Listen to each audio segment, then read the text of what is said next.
An Anglo-French couple try to find a creative space in the countryside.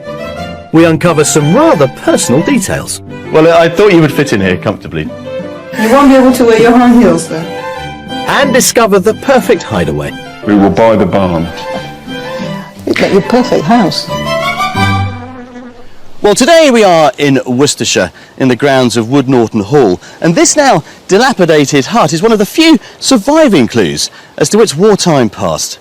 Back in 1939, at the outbreak of the Second World War, the BBC, fearing the threat of German bombing, decided to move much of its broadcasting apparatus and staff out here to safety. By 1940, some 1,300 programmes a week were being broadcast from here all over the world. What's more, it also went on to house the BBC's monitoring service. Trained linguists would listen to the output from occupied Europe, scouring it for any scrap of intelligence that might help the war effort. Well, these days, all that secrecy has long gone, but as you can well imagine, there are still plenty of other hidden gems in this glorious county. Forming part of the Midlands, Worcestershire is bordered by 5 counties, including Staffordshire to the north and Herefordshire to the west.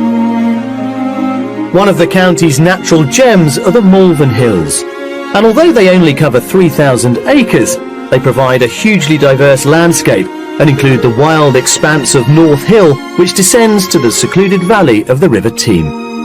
In recent years, the county's canal network has received a tidal wave of investment, and at Droitwich Spa, a £12 million restoration project has reopened the 21-mile canal ring. Back in its Victorian heyday, the brine springs of Droitwich Spa made it a centre for salt manufacture, and in 1875 local salt king John Corbett commissioned the lavish Chateau Impney for his French wife. From the connected industrial areas in the north to the rural scenery in the south, the diverse character of Worcestershire makes it an appealing location to escape to. Now, when it comes to the property market here, house prices at around about £260,000 are on a par with the national figure, and they have remained fairly consistent. But, as ever, there are places which will relieve you of that bit more if you want to. Pretty little market towns like Pershore or the stunning Cotswold village of Broadway could set you back another 20%. But if value for money is your thing, and let's face it, it's important to most of us, head towards the Herefordshire border. The Teme Valley will certainly get you a little bit more than you might have bargained for. It's all good news, particularly for today's buyers who are determined to make this part of the world their new home.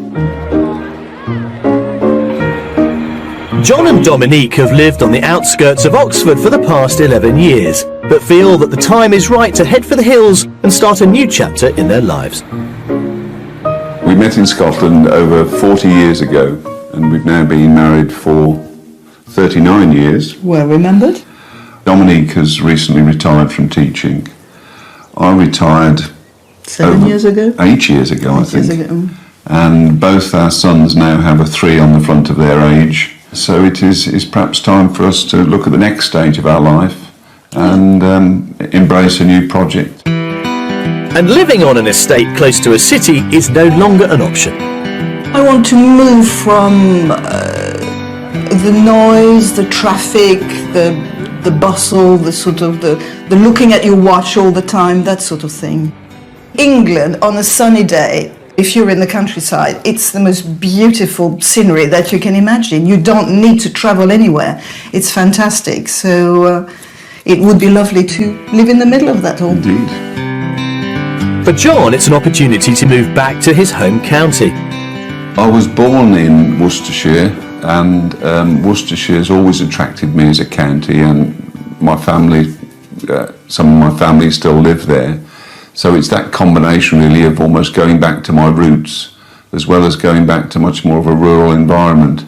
John always behaves like a little boy in the country. It's a release, it's a freedom. Yes. It's a freedom, the country, compared to the city. Yes, you're a different person. You're sort of so relaxed, so at peace. And they're hoping to find extra space for their hobbies. One of the things I'm looking forward to with a move would be to develop perhaps my artistic side a bit more in terms of sculptural work, particularly with metal. I've been quite a fan of rogue bits of metal which are scattered around the garden at the moment. an outbuilding would give me a chance to perhaps look at soldering and welding. Most of the things I enjoy doing involve making a noise or a mess.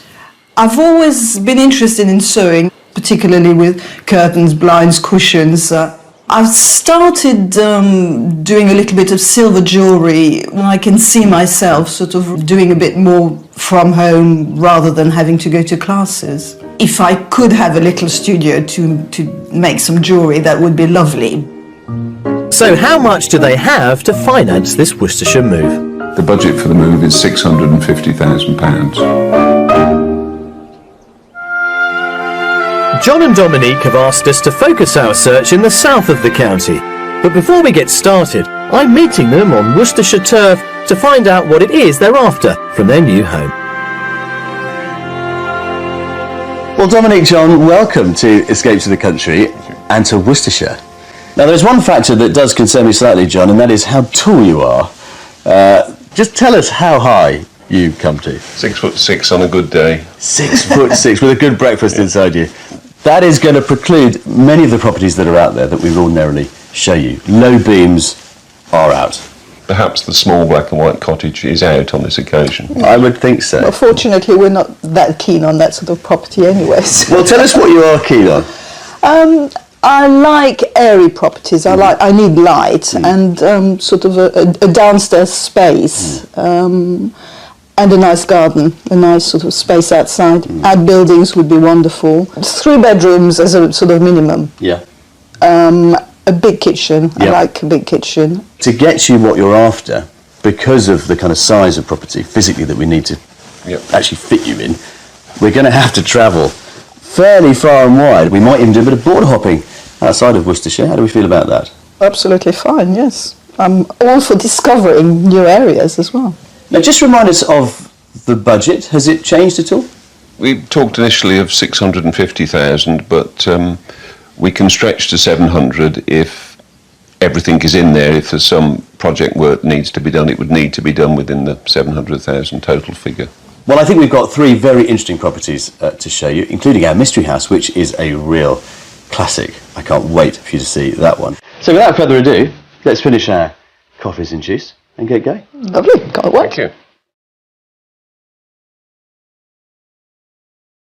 For a maximum budget of £700,000, John and Dominique are looking for a spacious and airy property, including 3 bedrooms, a good-sized kitchen, plenty of downstairs living space, a large garden including outbuildings to satisfy their creative aspirations, and all set in the peaceful Worcestershire countryside. We've found 3 fantastic properties to show them, and at each one I'll be testing their eye for valuation when they guess the price. And third on the list is our mystery house, which could really blow them away.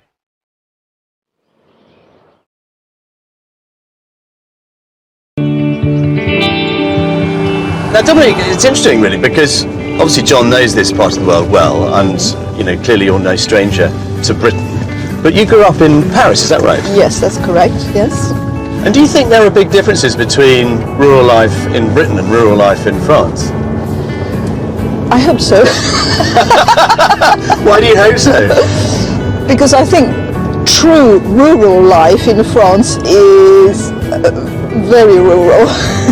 Too simple. Too simple, yes. It's called the deep France, really, The deep France, that's yes, interesting. Yes. Okay. La France profonde. I'm not even going to attempt to repeat that.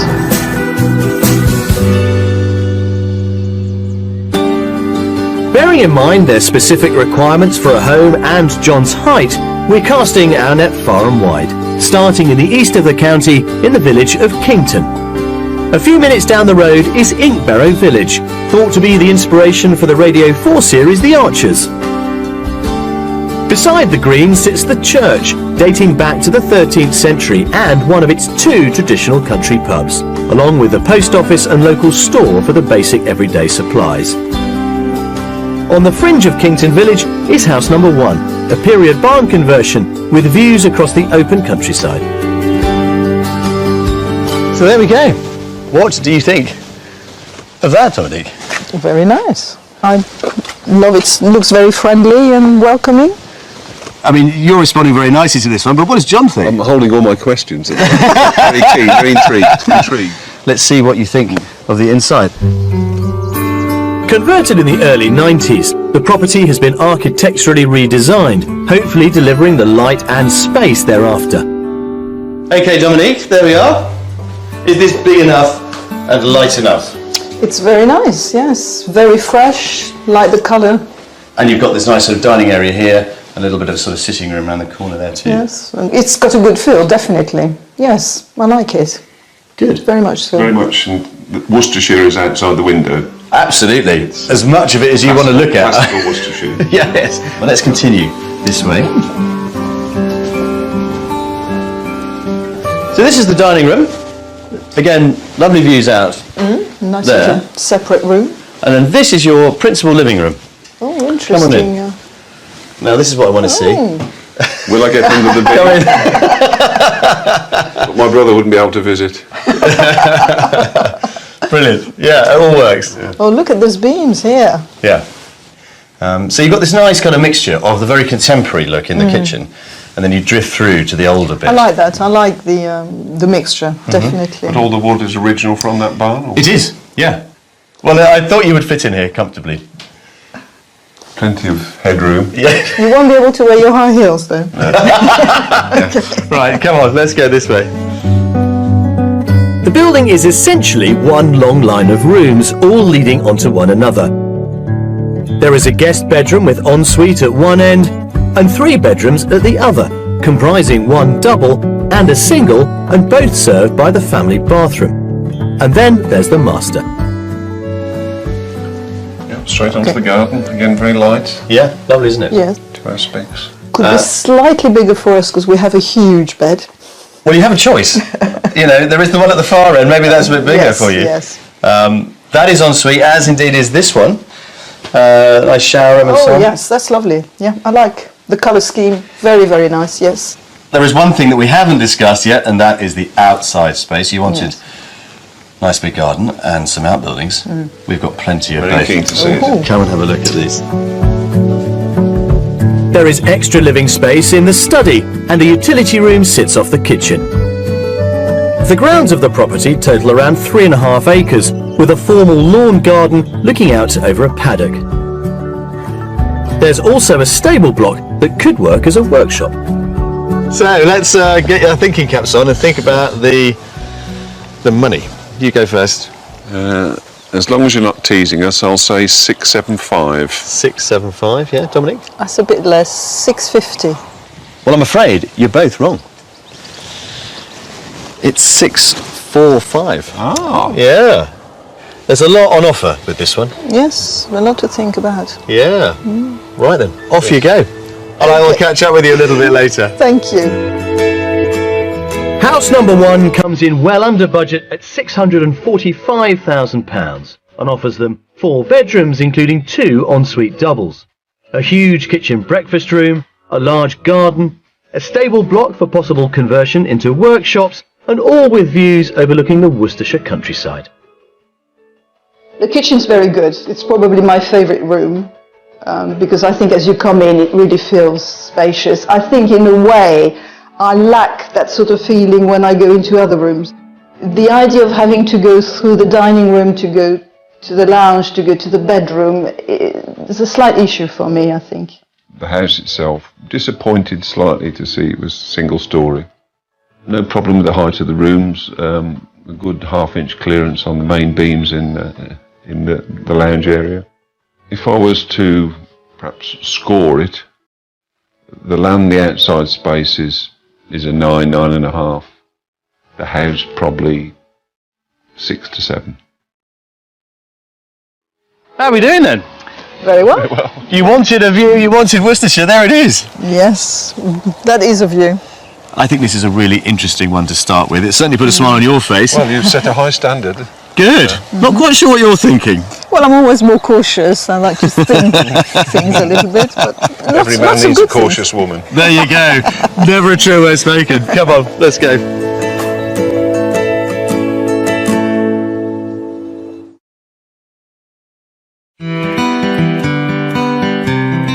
Alongside Worcestershire's northern, more industrialised centres are rural belts of mostly farmed landscape where traditional rural handcrafts are still practised today. At the heart of this is a thriving creative hub known as the Ginny Ring Craft Centre in the village of Hanbury. For over 30 years, farm buildings from the former Hanbury Hall estate have been home for craftspeople to create and sell their work. Given that John and Dominique are passionate craftspeople themselves, we arranged for them to meet current owner Amanda Sunter to find out more. What range of crafts do you have here? We've got a hardcore of key old-fashioned type of crafts. We've got a glass blowing and stained glass here. We've also got some woodworking, rag rugging, and also the soap maker is doing very well. Do you have any jewellery? Yes, we do, and the jeweller makes some absolutely fabulous tiaras. You must see them while you're here.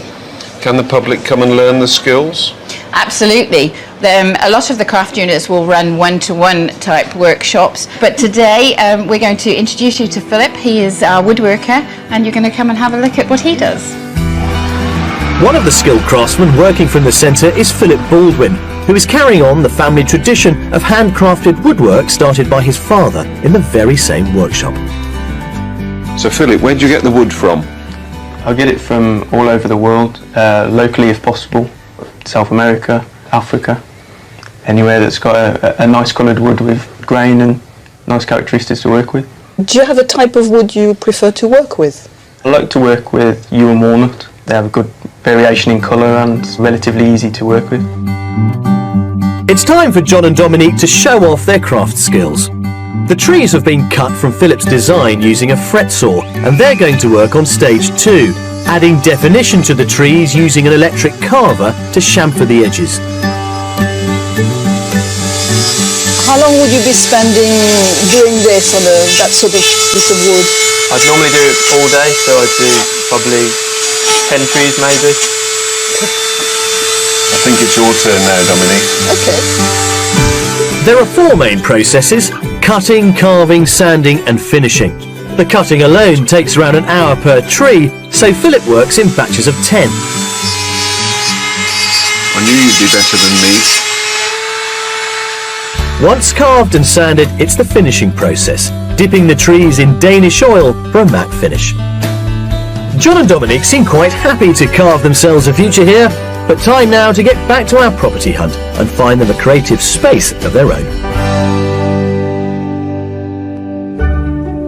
For our second house, we're heading to the very north of the county to the village of Wolverley, right on the Worcestershire-Staffordshire border. Wolverley is set beside 2 major waterways, the River Stour and the Staffordshire and Worcestershire Canal. Sandstone is a feature of the village, with roads cut through the rock and cottages into the cliffs behind. On the outskirts of the village, just over the border into Staffordshire, is house number 2, a very unusual extended property offering a mixture of styles and character. Now, oddly, with this one, we're going to start kind of back to front. There is a front door, but we're going to deal with it Yes. here to start with, because I think this really gives you the story of this building. The whole thing started life back in the mid-90s as a bungalow. Difficult to imagine. It's impossible to imagine it now. I'm slightly speechless at the moment. I want to remain open-minded. I'm not sure. John? Struggling to stay open-minded. This is quirky plus plus. I think what we'll do is we'll start with that half there that looks like a chapel. It's built from the remains of a chapel. You'll see what I mean when we get inside. We'll pray for insight. House 2 is certainly not one for traditionalists, as despite having bags of space over 3 floors, they may have to see past some of its more unique styling as we head to the lower ground floor. You see what I mean? It's the most amazing hammer beam ceiling, this, or roof. Is that what it's truss. called? Yeah, absolutely. And they've imported this from a reclaimed chapel. This wasn't here originally. No, this was all added. I've never seen anything like it before. it's So that's part of the church then? this. Yeah, absolutely. Let's look at the skirting board. Isn't that incredibly original? Never seen anything like this. Original, roof slates. original with quirky. Yes. The vocabulary's building. Yeah. This is something of an annex. There's a little kind of kitchen area through there, and bedroom and so on. Let's have a look at the rest of it. So let's go upstairs. Okay. I think the chapel annex has caught their imagination, so let's see what they make of the living space. We're heading up to the kitchen on the ground floor. So when you get up to the middle floor, it's the kitchen that greets you. Good grief. That's quite an impressive kitchen. It's a great size. Yes, lovely size. Very bold in the way that it's put together. Yes, but it can take it because the room is big and the red does give a bit of warmth. The beam is good, I love the way it separates the room. I love the number of windows. Yeah. I mean, I would have to change quite a few bits and pieces to feel more comfortable. It's not, I don't feel it feels like a nest. I like the idea of a nest. Well, if you want a bit more cosy, have a look at the living room. I think it gets cosier through here. Come in, Dominique. Is this cosier? Come in, John. Very nice room. Nice brick. I like the exposed brick. Gorgeous room. It is worth seeing, this place. I mean, it offers a huge amount.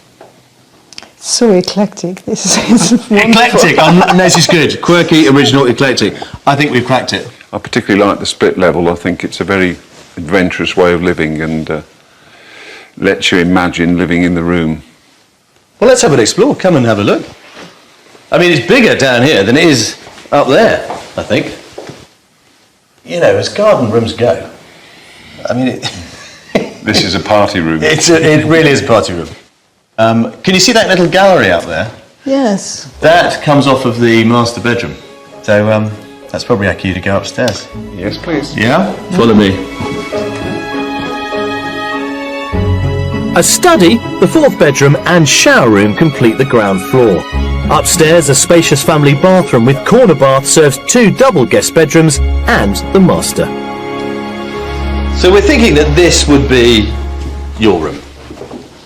Very good size for a master bedroom. I hoped you'd say that. Yes, it's enormous. And that balcony over there, that's the one that looks down into the kind of garden end of the main living room. Perfect for the chaise longue, isn't it? So is it big enough, John? Yes. It may be over quirky, but it's... We can always turn it down a It bit. has a je ne sais quoi. Perfect, that's the word we were hoping for, wasn't it? Yes. Well, I think we should go outside, talk about some land. Because we've given you a huge home, we've also got you plenty of ground to play with. Come with me. Wow. There is plenty of room in this property, but is the unique character too much for John and Dominique? The grounds total 3.5 acres, comprising lawn and paddock areas, and come with a large timber barn, a perfect location for a workshop. All of it is so unusual. Let's try and make sense of it with the numbers. You've got £700,000 to spend. Go on, John. I think there's a lot of value here, if only in the land, and I'm going to go 625. 625. Slightly higher. 630. 630. You're very close to each other, aren't you? But you're right to be, because you, sir, are dead on. Not that we're remotely competitive. But yeah, £625,000. How do you feel about it now? You know the figures. It's interesting. It's just... It's a grower. Yeah, it's got some exceptional rooms. Lots to think about. Indeed, changed my mind a lot since I first saw it. I told you it's a grower. Yeah, maybe the money's done it. Right then, off we go. And I'll catch up with you a little bit later. Go and explore. This is one that certainly needs exploring. This individual property comes in well under budget and offers bags of character, giving them 4 bedrooms, a huge split-level lounge garden room, a large kitchen, a huge barn for their workshops, and all in 3.5 acres of grounds.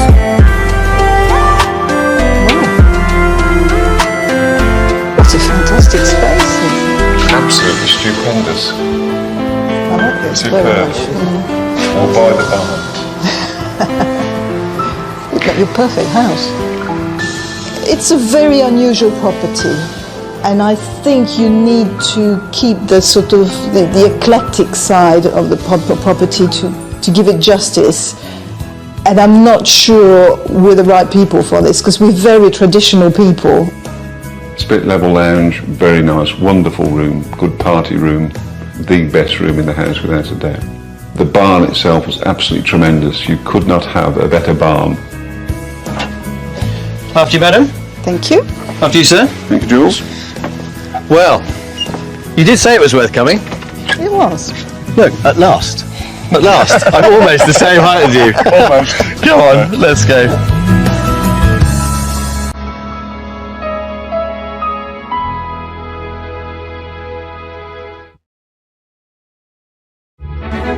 It's the second day of our property search in Worcestershire with John and Dominique, who have a maximum of £700,000 to spend on their country residence.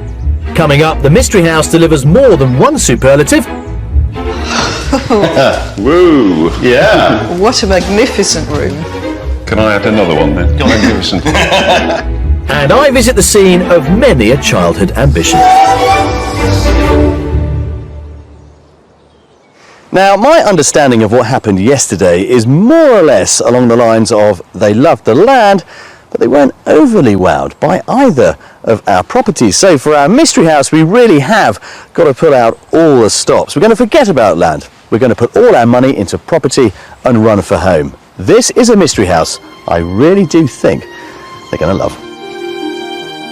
We're travelling south into Herefordshire and our third county for the Mystery House, close to the market town of Ledbury. Granted a market charter in the 12th century, Ledbury is home to a wide variety of independent shops and eateries along its attractive cobbled lanes. It's noted for its many black and white timber frame buildings, in particular the 17th century market house. On the outskirts of town, in a rural location, is our Mystery House, a converted farming property. However, in order to give them a spacious home, there's a compromise. So here we are, just outside Ledbury and our Mystery House. Now I have to tell you that you don't get all of it, but you do get the central third of it. So there are 3 properties here, sharing this driveway. You also get 2 garages up there, which we're thinking workshop space, John. It's an old oast house, built about 1910, and now much renovated. But the great thing about these vast old agrarian industrial buildings is space. We have spoilt you up to now with lots and lots of land. We have got you a very generous garden, but not acres and acres. Okay. What do you think of it? Very impressive. I mean, the building looks fabulous. Good. Well, I think now we've whetted your appetite. Let's go and have a look. Come on, then. Great first impressions, and I think the 6 bedrooms and over 3,500 square feet of living accommodation could be just enough space for them. Do you see what I mean about high ceilings? This is fantastic. And look at these doors. I don't think I've ever seen doors that high. Don't get those off the shelf. You don't. Let's start in here. This is the snug. But this is probably the place to start because it's the smallest reception room here. Wow. Not bad for the smallest. So is it living up to expectations from the outside? It's better inside than I thought it was from the outside, and I love the outside. So wood and stone, 2 of my passions. Yeah. And space. Yeah, indeed. Lots of space. Well, if you're enjoying this, I think you're going to love what's through here, Dominique. Come with me. Okay, Dominique. Woo! Yeah. What a magnificent room. That's the first magnificent of the week. That's good. That's good. Can I add another one then? Go on then. Magnificent. I mean, as you can see, they've combined dining, living room and kitchen. I think that's lovely. I think it would suit us very well, wouldn't it? The way we Yeah, the spend our bay into time. the larger window, it adds that extra dimension to the room. I mean, this is a room that you're going to use 90% of the time, I would think. So is this one getting further onto any kind of list that might be a contender? Yes. For me, yes. Yes, excellent. Thought it might. Come on, let's go up.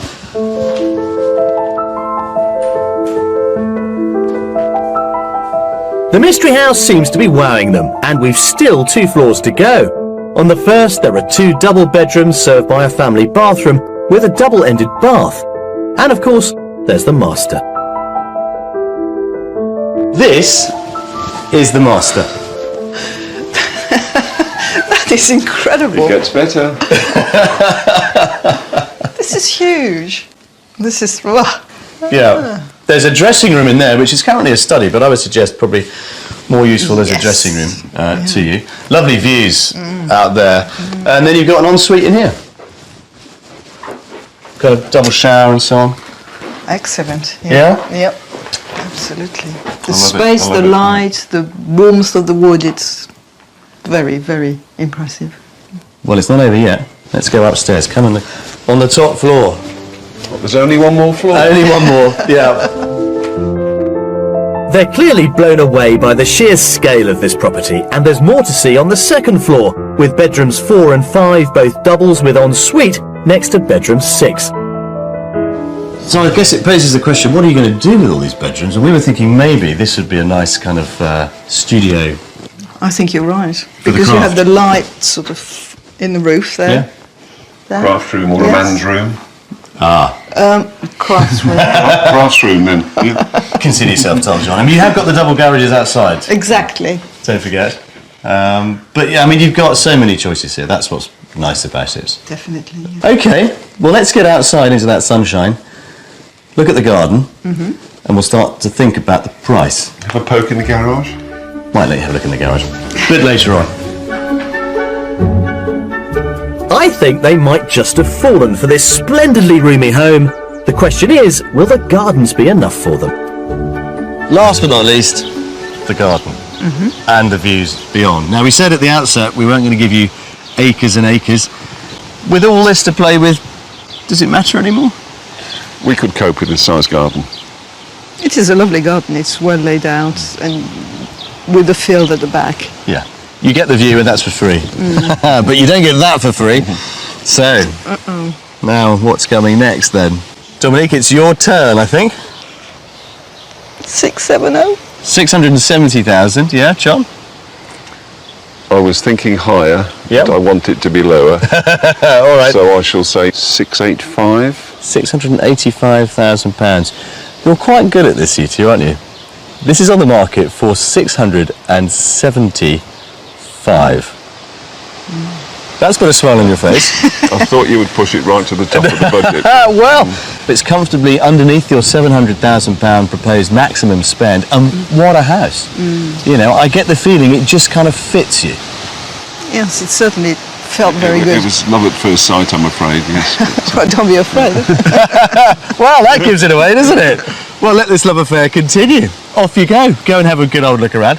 I'll come and find you later. Thank Thank you. Brilliant. Well, there we are, our mystery house, our lovely converted oast house, possibly has done it again. It's a very unique property, this one, and they have spotted it.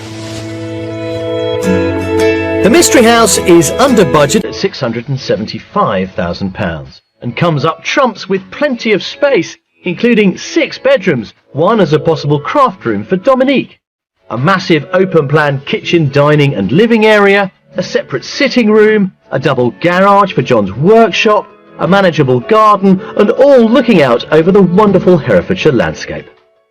The height of the rooms in particular, nobody would need the height, but what it does achieve, it gives the rooms that really airy feeling. The size is more than adequate. You could almost forget you've got a third story, which would almost just become a guest suite. Although there is the option, of course, with the room in the centre to be a crafts room or a man's room, as I suggested earlier. Inside the house, it's just so spacious, and all these pines, the doors were really fantastic. And I could see, I mean, we have a lot of old pine furniture and it would be perfect. So from a heart point of view, I think it's a fantastic place. I think now the head's got to start, agreeing with the heart. Is it too big for just 2 of us? Well, I think that was a very interesting final house tour. Very much so. So are we that little bit closer, do you think, to finding your new home? I definitely think so, yes. A lot closer, yes, A lot to talk about. I should think there is, yeah. Right then, off you go. Have a good chat and I'll find you later on. Thank you. Oh, to be a fly on the wall in that conversation. Well, if John and Dominique's story has inspired you to want to move to this part of the world, here's a selection of some other rural gems currently on the market. If it's character you're looking for, then this timber frame 3-bedroom Grade 2 listed cottage in Rouse Lench fits the bill. Packed with exposed beams and buckets of charm, it would suit the average budget on the market for £249,950. For individual style with a modern feel, then barn conversions might be worth a look, like this 3-bedroom example in Honeybourne on the edge of the Cotswolds.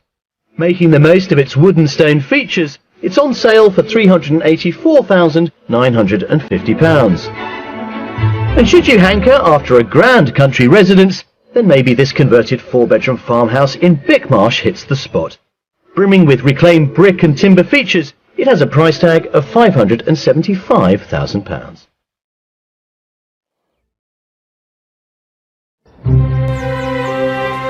The Severn Valley Railway is one of the great heritage highlights of the area, following the meandering River Severn for 16.5 miles between Kidderminster and Bridgnorth. Opened in 1862, it was never financially successful, and by 1970, passenger and freight services had come to a grinding halt. However, a group of enthusiasts had already formed a preservation society, and by 1967 had purchased a 5-mile section of the line, an engine and 4 coaches. A charitable trust now handles fundraising, and a current share scheme has so far raised £1.5 million. Today I'm meeting Nick Rawls, General Manager at the Southern Terminus in Kidderminster, to find out more about this wonderful railway. Hello, Nick. Good morning. Very nice to see you, sir. Welcome to the Severn Valley Railway. Is this train ready to go? This train is going to be going very soon, so we'd better go on board and have a good look. Let's not be late. Volunteers are the lifeblood of the railway, with currently 1,300 helping out, driving trains, manning signal boxes, maintaining track and overhauling the locomotives. With a national skills shortage, the railway aims to boost the restoration expertise of their workforce to continue the preservation of the line. How do you ensure that you've got that skill set to keep something as historic as this going? We're piloting this year, actually, this September, a Heritage Skills Training Academy, and we're going to take on 5 young people as trainees. They'll be undertaking experience and training on the railway to complement the engineering that they're learning at the college with the heritage skills that we demand to keep going with the railway. But of course you're then investing directly in those young men to keep the railway alive. Yes, it's important that we invest in them year on year as well, because we're going to have probably 50 apprentices on the railway at one time. Yeah.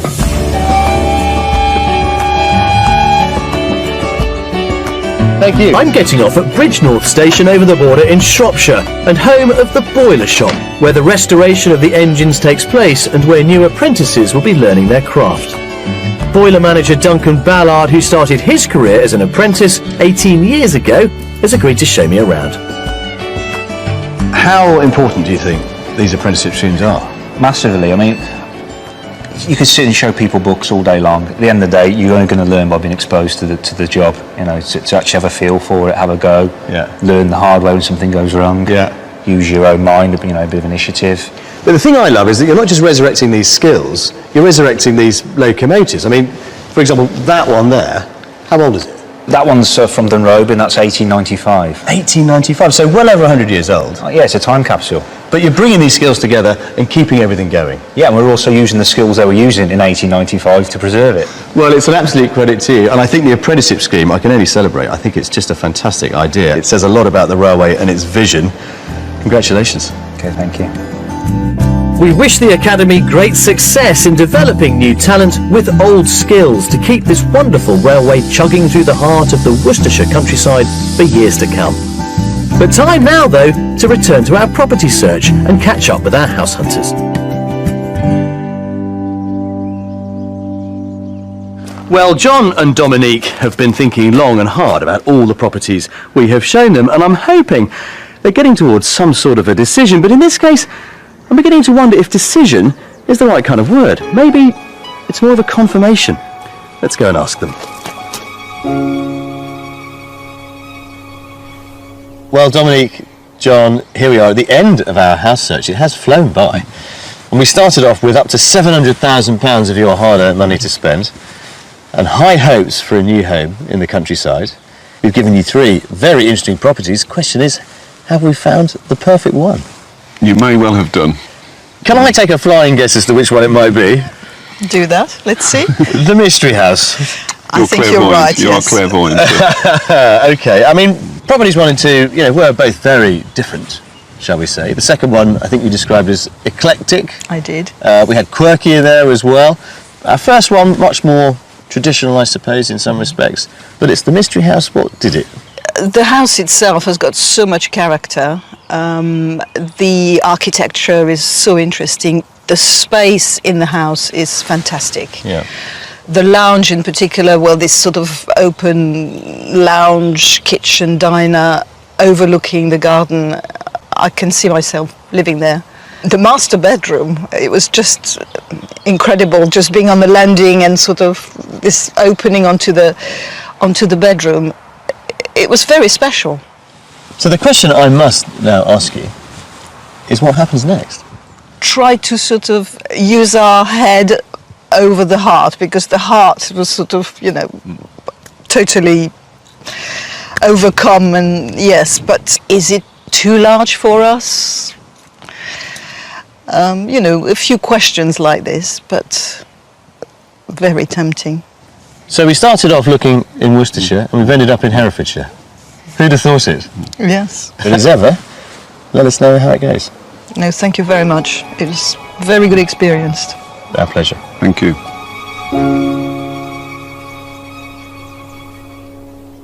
Well, how do we make sense of this one? Not for the first time, buyers have arrived on Escape to the Country with a wish list that by the end of the process, they've radically redesigned. That, of course, is exactly what's happened with John and Dominique. We started out in Worcestershire looking for a property with lots of land. We found ourselves in Herefordshire with a beautiful garden, but a fantastic mystery house thrown in.